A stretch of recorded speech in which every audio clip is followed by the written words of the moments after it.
It's 8 o'clock. This is the UK Tonight. Pressure on the Prime Minister as newly released files show he was warned of the risks of hiring Peter Mandelson because of his links to Jeffrey Epstein.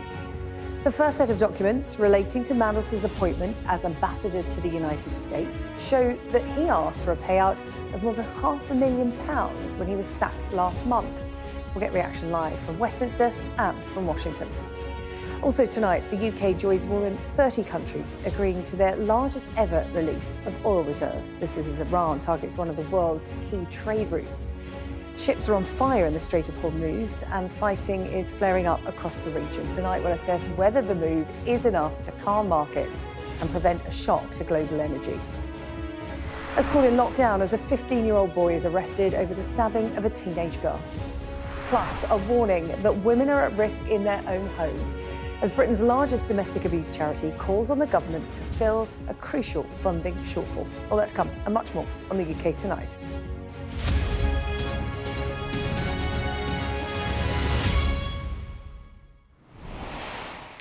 Good evening. We start with the first set of files related to Peter Mandelson's appointment as the UK's ambassador to the United States, today released by the government. Well, the documents show that the Prime Minister was warned of the reputational risk in hiring Mandelson because of his links to Jeffrey Epstein. This includes Sir Keir Starmer being told that Mandelson continued his relationship with Epstein for 2 years after he was convicted of child sex offences. The files also showing that Lord Mandelson asked for a payout of more than £500,000 after he was sacked last year. Our first report tonight comes from our political editor, Beth Rigby, and just to warn you, it contains flash photography. Jeffrey Epstein and Peter Mandelson, the paedophile, the peer, and now a Prime Minister under huge pressure for putting Mandelson back into his government. The decision to appoint Peter Mandelson US ambassador hurting Starmer still. The government forced into releasing the first of thousands of documents detailing Mandelson's vetting, appointment and sacking, and proving in black and white that red flags were clearly raised. The confidential due diligence report into Mandelson reveals the Prime Minister was told the relationship was particularly close and that it continued well after Epstein was first convicted of procuring an underage girl in 2008 for sex.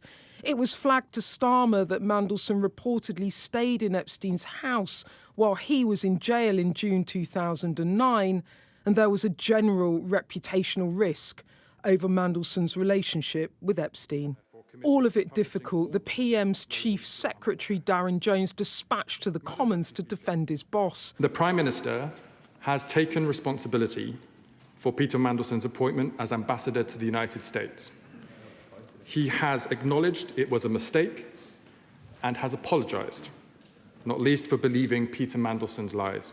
Whilst the documents point to public reports of an ongoing relationship between Peter Mandelson and Jeffrey Epstein, the advice did not expose the depth and extent of their relationship, which only became apparent after the release of further files by Bloomberg and then the United States Department for Justice. But the opposition having none of it. Now, the Prime Minister claims that he was lied to. He wasn't lied to by this due diligence document. And it may be that Mandelson denied these claims. And if so, maybe the Prime Minister was lied to. But he was lied to by an inveterate liar who had been fired twice before. And we're supposed to believe, Madam Deputy Speaker, that the Prime Minister, who was once the chief prosecutor in this country, couldn't see through this nonsense. It beggars belief. The Prime Minister has already admitted that he knew that there was an ongoing relationship between Jeffrey Epstein and Peter Mandelson before these files dropped. But to see it laid out so clearly, well, that is really difficult for him. Add to that the revelations that his national security advisor, Jonathan Powell, thought the appointment was weirdly rushed and unusual, and the fact that Peter Mandelson received a £75,000 payout after he was sacked, and the mood amongst MPs darkens still. This is a crisis for Starmer that's not going away. These documents just the beginning of revelations. Number 10 hoped that when the police allow the release of more exchanges between the PM and his former man in Washington, Starmer might be cast in a slightly better light. But for an embattled PM, this is the last thing he needs. Beth Rigby, Sky News. Well, around 150 pages were released earlier today. With this just the first load of documents to be made public, there is more to come, potentially. Our Deputy Political Editor, Sam Coates, has been taking a closer look at exactly what they tell us. The Mandelson files, just the first tranche, 147 pages released by government today. But out of about 100,000, so we've got lots more of these disclosures to go, lots that we didn't know, most notably this. It's about Keir Starmer's Chief Foreign Affairs Advisor and his concerns about the appointment of Peter Mandelson. We didn't know about that. Look, this is a memo of a meeting between Keir Starmer's lawyer and Jonathan Powell just after Peter Mandelson was sacked. And it says that Jonathan Powell raised concerns about the individual, Peter Mandelson, and his reputation, and relayed all of this stuff to his then Chief of Staff, Morgan McSweeney, who was in favour of the appointment. And here's what Morgan McSweeney said. He said that the issues had been addressed.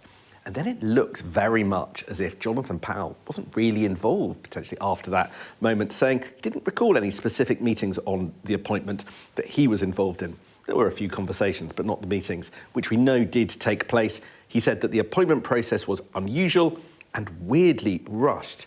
So odd to not necessarily put Jonathan Powell front and centre of this appointment, because he's been at the heart of the Labour family for two and a half decades, once Tony Blair's Chief of Staff. Here is a memo from Peter Mandelson to Jonathan Powell in 2002, talking about Jeffrey Epstein, who he wanted to introduce to Tony Blair. And he said, look at this, Peter Mandelson says he's safe, whatever that means. 2.5 decades later, clearly, Jonathan Powell wasn't so sure. Why did others' voices matter more in the conversation when it came to the appointment with Keir Starmer? But what was the vetting process? What did it throw up about Jeffrey Epstein's relationship with Peter Mandelson? And what did the Prime Minister see before he announced the appointment in 2024? Well, here is the bulk of it. And you can see that it talks about Peter Mandelson having a relationship with Jeffrey Epstein from 2002 all the way through the 2000s. But really, I think it's this bit that's the most potentially deadly for the Prime Minister. It says Mandelson reportedly stayed in Epstein's house while he was in jail in 2009. Mandelson accepted hospitality from somebody who'd been convicted for sex offences and was inside at that point. A red flag. Now, we don't know the correspondence that took place after that. The one thing we do know is that Keir Starmer still appointed Peter Mandelson. This makes it very clear he knew what he was appointing and who he was appointing. That wasn't the only potential red flag. Look at this about Russia. The due diligence reveals that Mandelson was a non-executive director of a Russian conglomerate, and he held that position, look at this, long after Putin's annexation of Crimea in 2014. So many questions, but they just thought Peter Mandelson was the best man for the job, and Keir Starmer put him in there, in our embassy in Washington in December 2024. And look at this. This is key to understanding just how enthusiastic the civil service were about getting Peter Mandelson in place. This is a memo to Peter Mandelson about the process of his vetting after his appointment and him starting work. And here's the thing. He's just started higher-level vetting, but we'll brief you further in person from January the 6th onwards, including at higher tiers. That's higher tiers of security clearance, yet he hasn't finished his vetting. That'll raise alarm bells. Was he circumventing proper procedure? And if so, why? Was it just because the Prime Minister was so keen? Lots to discuss there. Now, these emails and disclosures are both before Peter Mandelson was sacked and after. And the glimpses we get of what was going on inside government and Peter Mandelson's state of mind are quite notable. Peter Mandelson, after he was sacked, stayed in Washington slightly longer than we were expecting. And this was because there was a delay in obtaining his dog Jock's veterinary certification. So that's why. But look at what was at the top of Peter Mandelson's mind at that point. My chief concern in leaving the US and arriving back in the UK is to do it with maximum dignity and minimum media intrusion, which he said was to the advantage of all concerned. But Mandelson's concern was also his payout. Look at this. He wanted £547,000, the entire duration of his contract paid up front. He worried about future employability, according to his lawyers. But there is concern inside the civil service where this has left Lord Mandelson. Just last month, when Parliament agreed to disclose these emails, one official said that there should be a welfare check on Peter Mandelson once a day, if that's OK, for a while. That will raise some eyebrows in much of Parliament, I suspect. But look, what do the Mandelson files show? They show that Keir Starmer was presented clear evidence and appears to have ignored warnings from his chief foreign affairs advisor in appointing Peter Mandelson. That is going to raise a lot bigger questions for the PM. Well, quite a lot in there to unpack. Let's get reaction from Washington. James Matthews is standing by. But first to John Craig in Westminster. What has been the reaction since the files came out? I would imagine the phrase "I told you so" is echoing around the corridors of Westminster. Well, Alex Burghardt, the Tory attack dog who was leading the Tory response, said it beggars belief that the Prime Minister, a former Director of Public Prosecutions, believed what Lord Mandelson told him. This is it. This is the great big Cabinet Office document drop, I think we can probably call it. It's about the size of a phone directory. Thank goodness Sam Coates has done us all a favour and gone through it. But as Sam mentioned, one of the most striking things, of course, is the not quite hostility, but the warnings from Jonathan Powell, the National Security Chief of the Prime Minister, about the appointment. Now, Jonathan Powell is a former Deputy Ambassador in Washington. He was Tony Blair's Chief of Staff. And for him to have concerns about the Mandelson appointment is very telling. Now, at about the same time as people were looking through those documents, in the House of Commons, Darren Jones, who is the Prime Minister's Mr Fix-It, the Cabinet Office Minister, was trying to put a gloss, or his best possible gloss, on the documents, and saying over and over again that the Prime Minister regretted the appointment and was sorry. But there were indeed quite a few telling comments from some MPs. Let me just mention one or two. Justin Madders, a minister who was sacked in the reshuffle, now on the back benches, he said if a constituent came to me and said he lied during a job application process and he wanted compensation, I'd tell him he got absolutely no chance. And now Julian Lewis, who used to chair the Intelligence and Security Committee. That's the committee that's been vetting all these documents for any scares about national security or international relations being damaged. Julian Lewis, not normally one for hyperbole or going over the top, said Peter Mandelson had a reputation as one of the most slippery and sleazy characters in modern British politics. And there were others as well. For example, Richard Bergen, the left-wing Labour MP, was saying that on the basis of what's in the documents, he held one up in the House of Commons, you wouldn't even get selected as a candidate for the Labour Party for a town council. Well, meanwhile, Jeremy Corbyn, of course, hit out at the faux outrage of MPs. But the Prime Minister is back on the defensive. The Tories are on the attack. Kemi Badenoch said he should consider his position tonight. She said that he's lied to Parliament. Well, that's quite a charge to make, and no doubt Labour will rebut that. The Prime Minister always insists that it's Peter Mandelson who's the one who told lies, not him.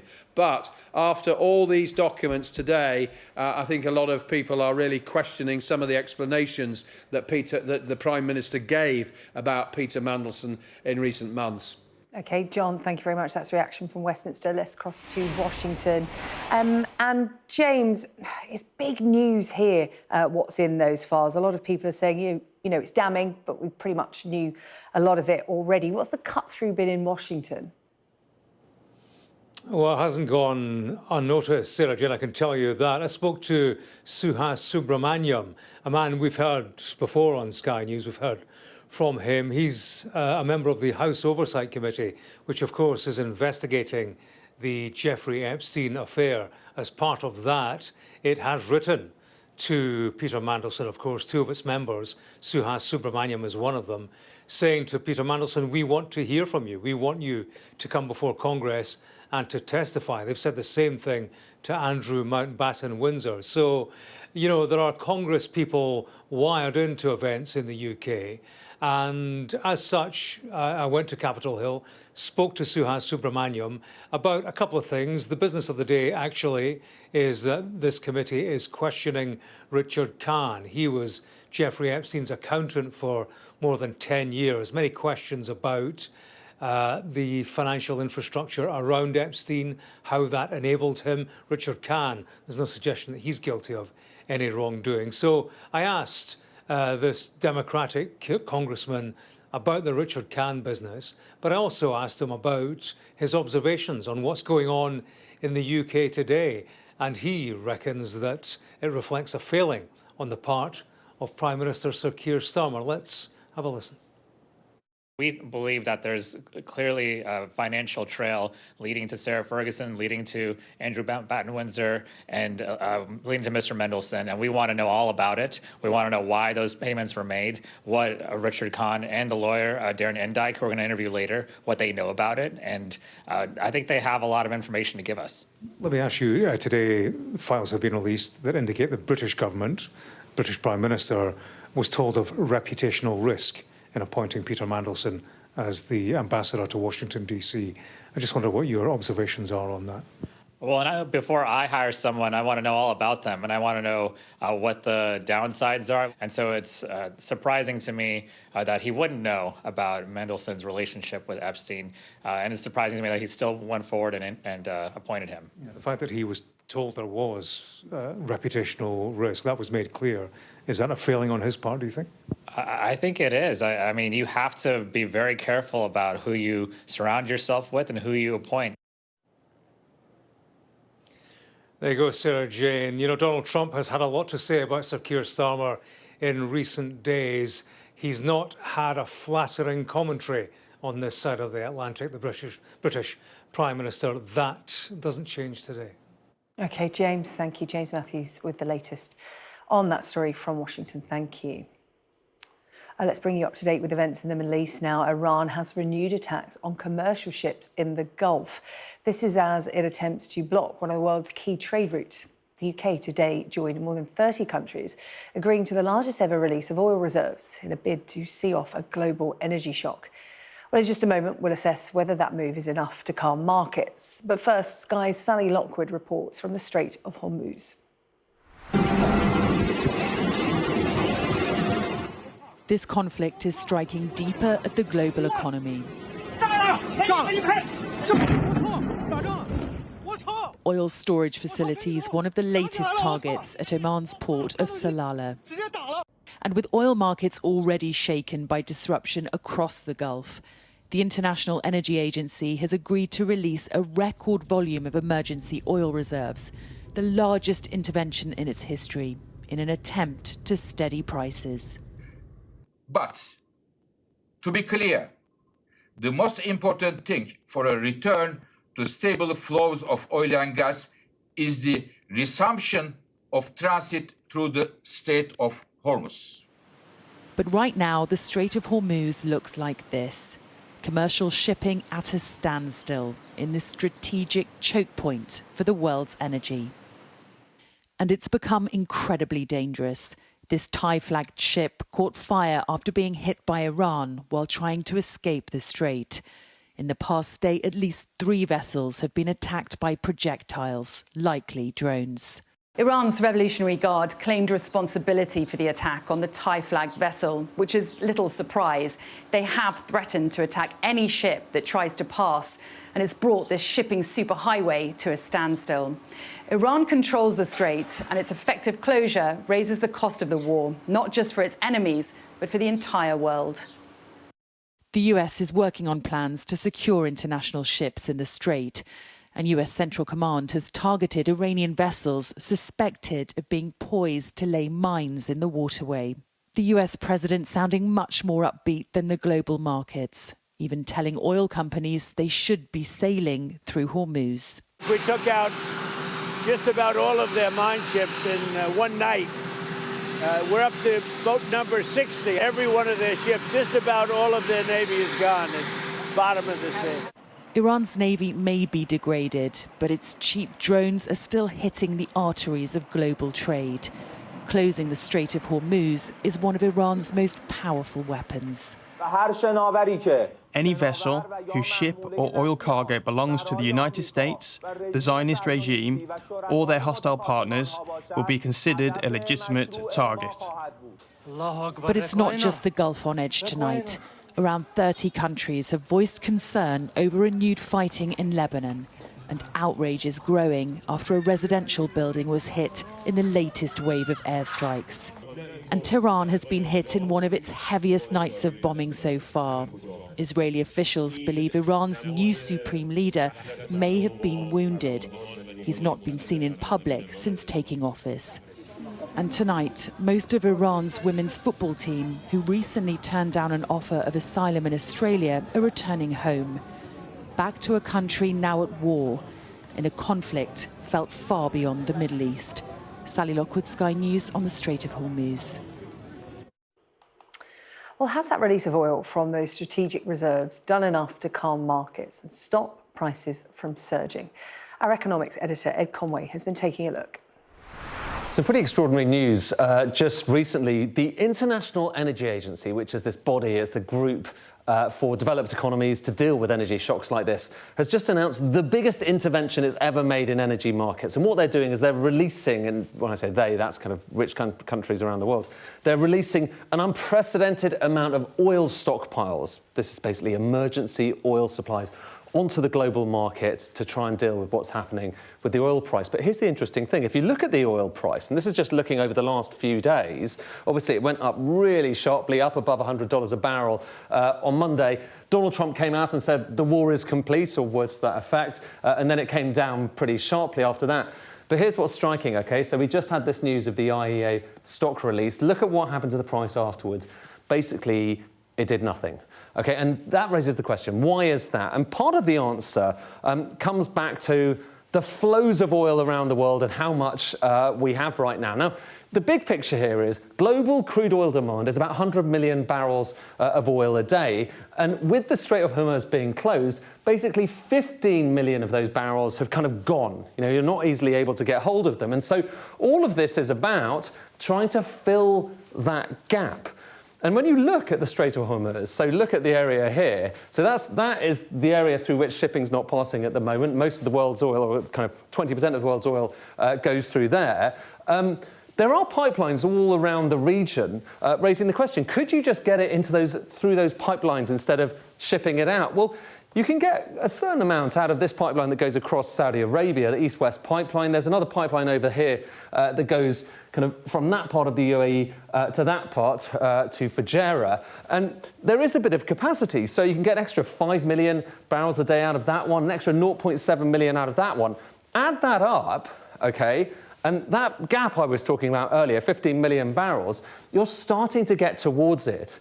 And here's what's kind of striking. You're still 9.25 million barrels short. But if you look at this figure that we just got from the IEA, the really important chart isn't about 400 million barrels, which is the total amount they say they're going to release, but it's just how much they're planning to do each day. And in previous episodes like this, it's been about 2 million barrels a day. This time around, it might well be more. Analysts think potentially, the IEA hasn't confirmed this, but analysts think potentially 4, maybe even 5 million barrels of oil a day. If that's the case, add that to this kind of shortfall, and instead of being kind of 7 million barrels short, we're kind of 5 or so million barrels short. So you see we're starting to get to close that gap.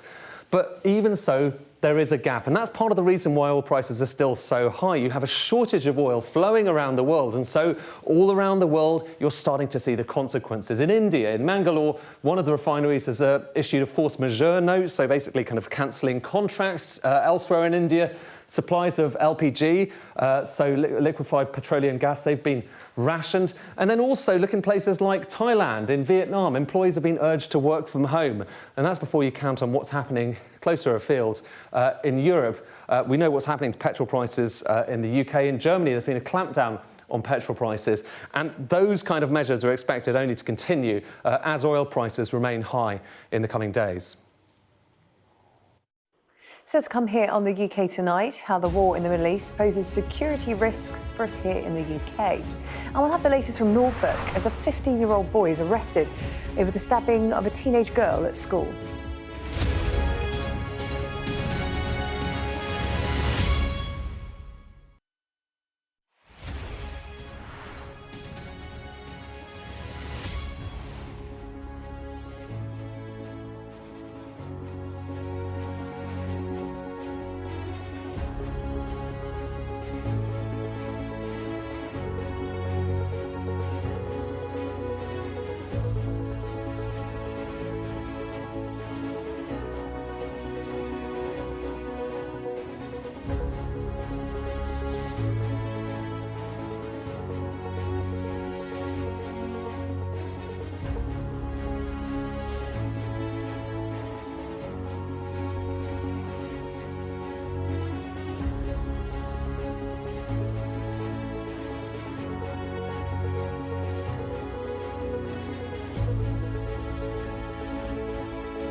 What's the best thing about being a Sky News journalist? Who's funnier? Being a Sky News journalist. A special edition of The World with me, Yalda Hakim. Pakistan has the right to respond. You're like, what? Historic day here today. Congratulations, this is a huge moment. But what happens now? Now, the UK has so far stopped short of joining the United States and Israel in their attacks on Iran. But the war in the Middle East still presents risks to Britain, and the government says the terror threat level is under review. Well, Nick Allworth, a former Detective Chief Superintendent in counter-terror policing, joins me now to look ahead at what this may mean for the UK. Nick, good to have you on the show tonight, because the Defence Secretary, John Healey, told Sky News that, as you would expect, given events in the Middle East, that the security threat is under review. At the moment, it is substantial. Explain what that means for the public. So there are 5 levels of a threat level in the UK, and substantial sits in the mid-range. And it means, in layman's terms, that an attack is likely somewhere in the UK. What we don't know is what that attack, what form that attack will take, when it will take place, against whom, using what methodology, and generally not within a particular time span. And we've been at substantial for quite some time now. Threat levels do pop up and down, but they are under constant review. So it doesn't surprise me that they're being looked at again in the context of what's going on in the Middle East. Yeah, so when they say they're assessing the threat level, talk to me about what comes into play. Obviously, intelligence from the intelligence agencies. What will the Defence Secretary and his team be assessing? Yeah, so there's a body inside MI5 called the Joint Terrorism Analysis Centre. And they act largely independently, which is a good thing, because if politics got involved in setting threat levels, then that wouldn't be a good thing at all. So the Joint Terrorism Analysis Centre, JTAC for short, it takes intelligence from the 4 intelligence agencies that the UK has. And everybody's probably familiar with MI5 and MI6, so the domestic agency and the foreign intelligence agency. But GCHQ is also our technical agency, listening to intelligence that they're gaining from the internet and from the airways. And then there's a fourth body, defence intelligence, which gets the intelligence from our various military deployments around the world. Those four people report routinely into JTAC, and JTAC then sits regularly, looks at the level of information that's coming in, who is saying what sort of plots are active at the moment, what methodologies, what intentions exist at the moment, who's declared what they want to do. Sometimes that's often publicly, sometimes it's more covertly. And from that, they will make a decision about what threat level best suits our level of preparedness back in the UK. Yeah, as you said there, you know, so much of this goes on away from the public eye, understandably. In fact, you know, the Defence Secretary telling Sky News that Iran had sponsored 20 attempted terror attacks in the UK over recent years. It's what they call state-sponsored threats. That's just one of the threats that multiple agencies will be alive to and looking into. What are the other kind of threats to the UK? Well, when you look at the briefing that happens every year from the Director General of MI5, Sir Ken McCallum, he said in his most recent briefing, not long before Christmas, that the nature, the speed, and the multiple dimensions of threat that the UK faces at the moment are as great as he's ever seen in a very long and distinguished career, and they include this new idea of state-sponsored threats, which is effectively a number of nations, including Iran, including Russia, waging a proxy war on the streets of the UK. And the most obvious example of that was a conviction in the middle of last year of two individuals from East London who had set fire to a warehouse over in Leytonstone. And that warehouse contained material for the Starlink satellite system that was used by Ukraine. And those two individuals were recruited by the Wagner Group, which is a proxy militia for the Russian state. So quite often we see people being encouraged, coerced even, to commit acts of violence and harassment on the streets of the UK who may not even realise who they're working for.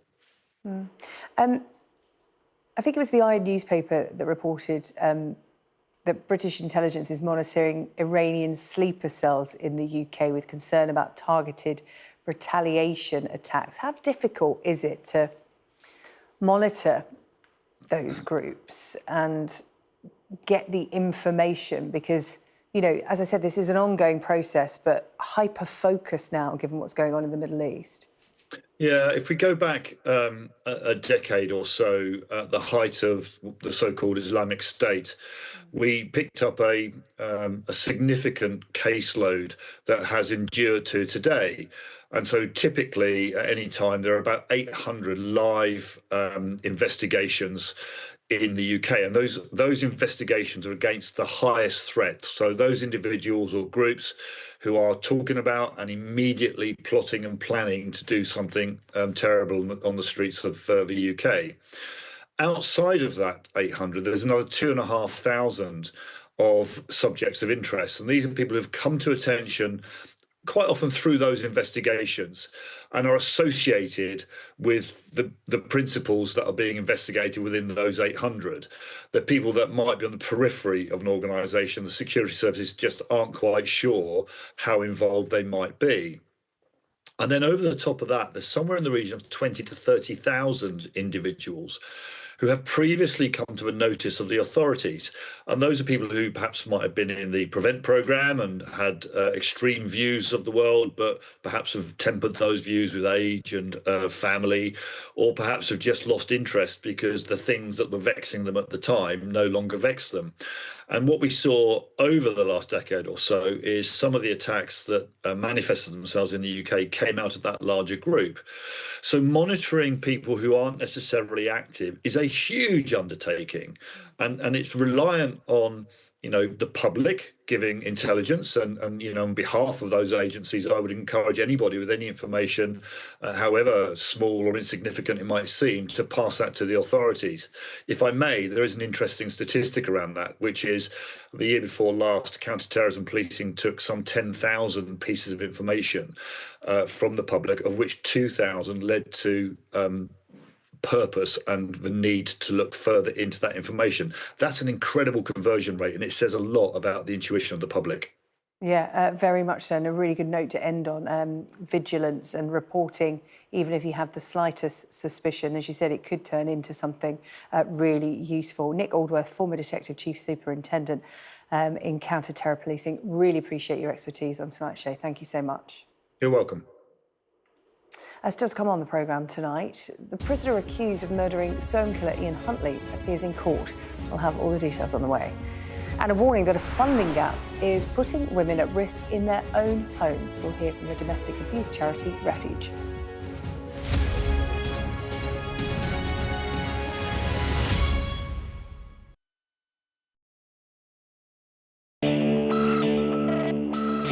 I'll tell you on another day on the podcast what that was all about.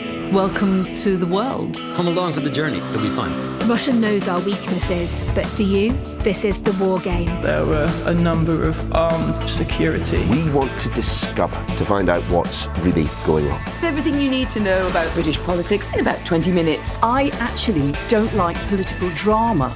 So, where next? Available wherever you get your podcasts. I'm James Matthews, and I'm Sky's US correspondent, based here in Washington, D.C. Do you fear a fourth indictment? Is it a draw? Does your government owe an apology to the British home children? Great to see you. Does your government owe them an apology? The fact that they were intercepted, does that indicate a military weakness on the part of Iran? No. Free, wherever you get your news. There's no doubting the strength of this hurricane as it roars through. You can feel a devastating power. It had been a difficult night in a deadly storm. Bang, bang. You can hear it hitting the windows. Our houses are okay. It's depressing. As bad as all of this is, it could have been much worse. Today, this land they call sacred is at the heart of America's electric car revolution. To me, it's a sacred ground. The white gold rush is a race that Biden doesn't want to lose. I've covered some of the biggest stories in the world. Donald Trump, 45th President of the United States, it would appear is about to learn his fate. Escort coming out! San Quentin houses America's largest death row. They rarely allow cameras onto the condemned block. James Matthews, Sky News. I want to be treated equally like everyone else. It's one step closer to getting out, to getting off death row. Sky News. Get the full story first. Mr. Trump, James Matthews from Sky News. Hey, James. You're diminished by claims that you're a racist. Question? Mr. Musk, has your ignorance and ego cost Ukrainian lives? Vladimir Putin calls you outstanding. What do you call him, sir? He's from Sky News. He's entitled to ask me questions. A 15-year-old boy has been arrested after a teenage girl was stabbed at a school near Norwich. Students at the Thorpe St Andrews School were sent home early after the school was put into lockdown. Sky correspondent Shimon Freeman-Powell has the latest from the school. Well, dramatic scenes here at the Thorpe St Andrews School near Norwich earlier today as the whole school was placed on lockdown following reports of a stabbing. Now, since a 16-year-old boy has been arrested and a teenage girl has been taken to hospital for treatment for minor injuries. Now, there is still a police presence here with a couple of police officers entering the school just moments ago and other police officers currently knocking on doors, speaking to residents about what they may have seen here. And that's because the school was placed on lockdown at around 10:25 this morning after there were reports of a stabbing that took place here earlier today. Now, Sky News understands that the pupils were told to stay inside their classrooms with their teachers as the incident was evolving, with staff and police officers trying to take control of the situation. It must have been terrifying for the students involved. It's not often we see armed police officers in schools in this country. It's something that a spokesperson for the school has also reflected on in a statement. They say, "We have clear procedures in place and our staff acted swiftly with the whole school going into lockdown, with children staying in their classroom with their teachers." The statement continues saying, "One of our students was injured and is now being treated in hospital for minor injuries. This has obviously been a distressing experience for our whole community, and our focus now is making sure all students feel supported as we begin to understand what happened. Now, as I say, a 16-year-old boy has now been arrested and a teenage girl has been taken to hospital for injuries. But it comes as there was reports just last week of allegations of anti-Semitism that took place at this school. Anti-Semitic chants reportedly being heard during a football match against a Jewish school. However, Norfolk police have since confirmed that they do not believe the two incidents are linked. An inmate has appeared in court today charged with killing Ian Huntley in a maximum security prison. 43-year-old Anthony Russell is accused of killing the Soho murder at HMP Franklin last month. Huntley was serving a life sentence for the 2002 murders of 10-year-olds Holly Wells and Jessica Chapman when he was reportedly attacked with a metal bar. Sky's chief North of England correspondent Greg Milam has been at the court today. The hearing lasted just about 5 minutes. Anthony Russell appearing via video link from Franklin Prison in Durham, sitting behind a table, dressed in a grey sweatshirt and grey tracksuit bottoms. He faces one charge, that of the murder of Ian Huntley at Franklin Prison on March the 7th. He only spoke to confirm that he could hear and understand what was going on and to confirm his name and date of birth. His case now has been sent to the Crown Court. Huntley was serving a life sentence for the murders of the 10-year-olds Holly Wells and Jessica Chapman. The two friends had been at a family barbecue when they left to buy sweets in Soham in Cambridgeshire in August of 2002. Their bodies were found 13 days later in a ditch 10 miles away from where they'd disappeared. Ian Huntley had denied their murders. He was found guilty at the Old Bailey in 2003 and jailed for life, with the recommendation that he serve a minimum of 40 years in prison. The man accused of murdering him will appear at Newcastle Crown Court tomorrow morning. The domestic abuse charity Refuge is calling on the government to urgently plug a £55 million a year funding gap, which it says is leaving women at risk in their own homes. Well, staff and supporters demonstrated outside Parliament yesterday as part of the charity's Home is Where the Hurt Is campaign. You can see there a coffin-shaped door with the number 75 on it, representing the number of women killed by domestic homicide in the year ending March 2025. Well, it's a powerful campaign. Joining me now, Hetty Barkworth-Nanton, Refuge's Chair of Trustees. Thank you so much for coming on to talk to us about the campaign, taking it all the way to Westminster, because just a few months ago, the government published its Violence Against Women and Girls strategy, which was broadly welcomed, but you spotted a glaring omission. Yeah, absolutely. Thank you for having us. Absolutely. I mean, it is the one first in a kind VOG strategy for the UK, so it's very welcome. Covers crime and justice. It covers education and men and boys. And it also, of course, covers critically looking at raising awareness and giving women and men a better chance of getting help when they need it. But it's got a glaring gap, and the glaring gap is in funding of frontline services. Frontline services like Refuge, which are already stretched to the absolute limit. If we start getting more victims coming forward, wanting the help, there just simply is not the capacity to give them the help that they need, and that's a real concern. Yeah, I know that as part of the work that Refuge does ahead of that publication of the government strategy, you know, you had a list of 4 or 5 things you said needed to be in there. You've listed a lot that was, but again, the key thing is funding. And the big question, of course, is how can the government halve violence against women and girls, as it's pledged to do, without properly funding it? Is it even achievable? It's going to be really difficult, and so I would say pretty much impossible, because one thing that we do know is that women who come forward for help, they don't want to report to the police because frankly, they don't trust the police. They have got real concerns about the culture in the police. They don't think they're going to be believed. But the one chance they have of actually going into the criminal justice system and staying in the criminal justice system through what we know are long delays is if they've got support from frontline services. It's absolutely critical. Otherwise, the risk of them bouncing back into the relationship, which is very common, is very high. And so we just get this cycle going on. So the cost goes up, the torture goes on, and ultimately we lose more lives. And when you talk about these frontline services, it's support, and that could take the form of counselling, a support worker to help them through that legal process. Yeah. It could be a safe space. It could be a refuge. Just explain to people why it would cost £55 million a year. Where would this money go and how would it help?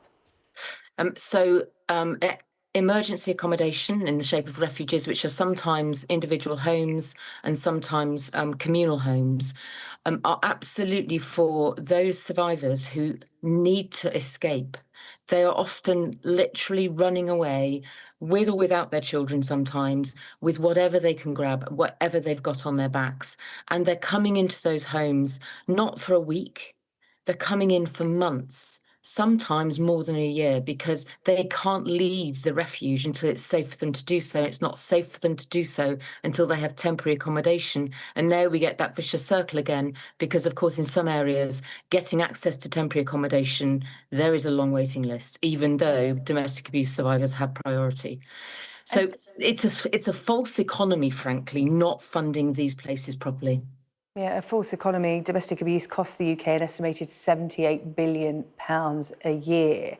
And domestic abuse permeates society. It's not always the physical, which is what people immediately think of. It's things like mental abuse, financial abuse, technology abuse now, smart devices used to harm women and form part of coercive control. It really is a growing problem. And I wanted to ask you tonight, actually, something that we've covered a lot on this show, and the rise in misogyny, open misogyny in society, particularly amongst the younger generation, younger men and boys, taking these age-old tropes as read.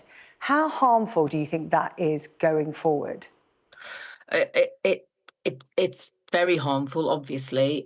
We are seeing actually an increased propensity for reporting of domestic abuse and sexual abuse in young girls under 20 than we are in any other age group. It's nearly 20% in that age group. And so we're seeing it permeating, and of course it permeates in the online world as well as the offline world. And it is all about power. It's all about power and control. But the tools that they have to do it now are really scary. And of course, that is also, the misogyny is also, of course, we know, fueled very much by algorithms in the online world. It takes a young boy about 10 minutes of going online to suddenly start to be fed very, very toxic messages and information. Hetty, thank you so much for your time tonight. Really important to get you on to talk about this, because I know you're putting pressure on the Prime Minister, Sir Keir Starmer, and the government to properly fund their strategy to tackle violence against women and girls. That's Hetty Barkworth-Nanton there, Refuge's Chair of Trustees. Really good to talk, and I hope we speak again on this soon. Now, if you've been affected by anything that I've been discussing there with Hetty, Refuge's National Domestic Abuse Helpline is available. 0808 2000 247. It is free, it is confidential, and support is there for you 24 hours a day, 7 days a week. Right, we are going to take a break from our regular scheduling. We're going to head to Kentucky in the United States. President Trump is speaking. Let's listen in. And I want to thank him very much. It's an honor to be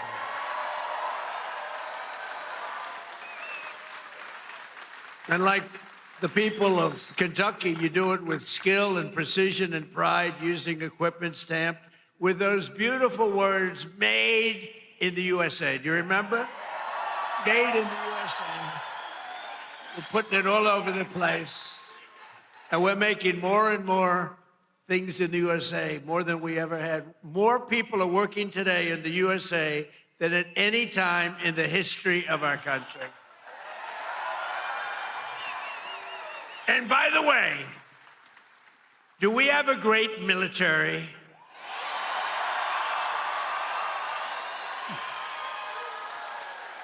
The best. Better than any military in the world by far. I didn't know that we're going to have to be showing it off so much, to be honest with you. I built it. In my first term, we built this military, and I didn't know that we'd have to use it quite as much as we're using it, but we're using it well, and there's no better military. There's nobody even close, so we're very proud of it. So we have in this company 2,600 employees, and they pour out their sweat and their soul into shipping the products America knows and loves, and they're doing more business than they've ever done before. And thanks to the record-setting tax cuts that we passed in the great, big, beautiful bill, biggest tax cuts in the history of our country, tax cuts. You know, as I grew up, I'd watch politicians, and I'd always hear that, we're going to cut your taxes, cut your taxes. This is the first group of opponents. It's the first group, the Democrats. They're always saying, we're going to raise your taxes. Historically, a politician has to. Ideally, you're going to follow through. But you have to say, we're cutting taxes. They say, we're going to raise that. They were going to give you, if they won, Kamala and Joe, Sleepy Joe. But they were going to raise your taxes more than any. It was the biggest tax increase in the history of our country. And I kept saying, are they really saying this? I don't know. What do I know about politics? I haven't been doing it that long. But they were going to give you the biggest tax cut. And now again, the midterms are coming. They want to raise your taxes higher than you've ever had before. We have to win. The midterms are going to be very, very important to keep it going.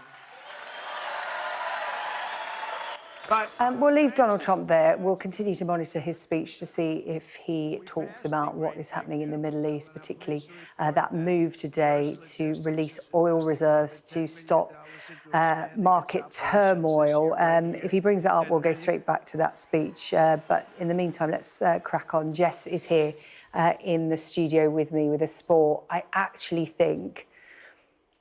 thought President Trump had rescued me there because we're about to chat about Tottenham and what on earth is going on, which, as a Tottenham fan, it's very painful. So I was sort of hoping we could stay on President Trump for a bit longer.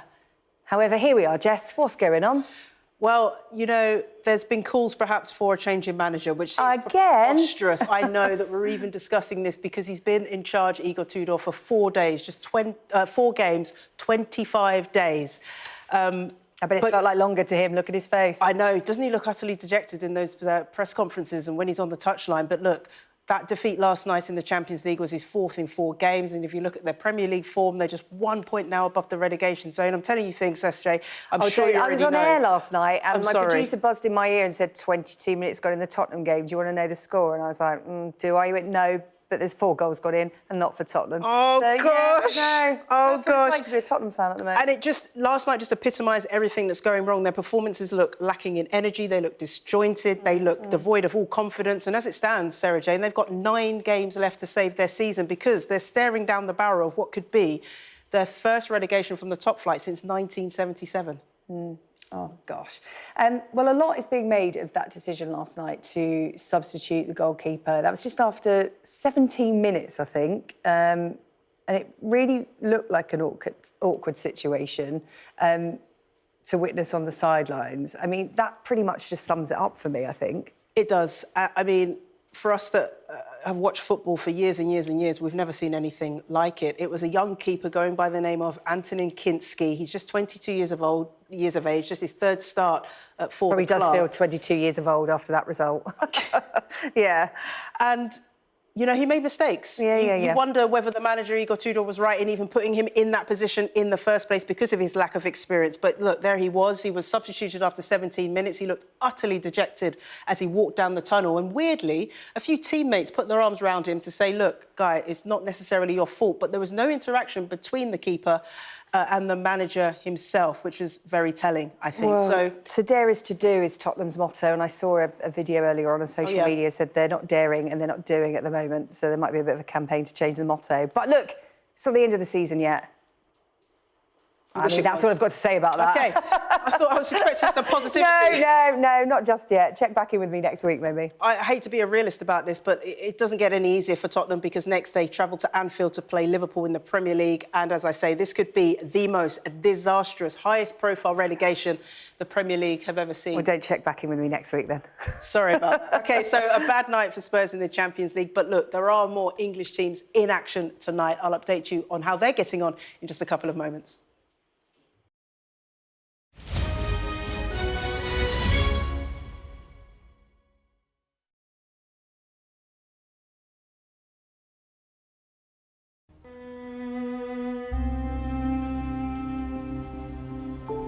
Adding a continental touch to Arsenal's never say die style is what Wenger is promising.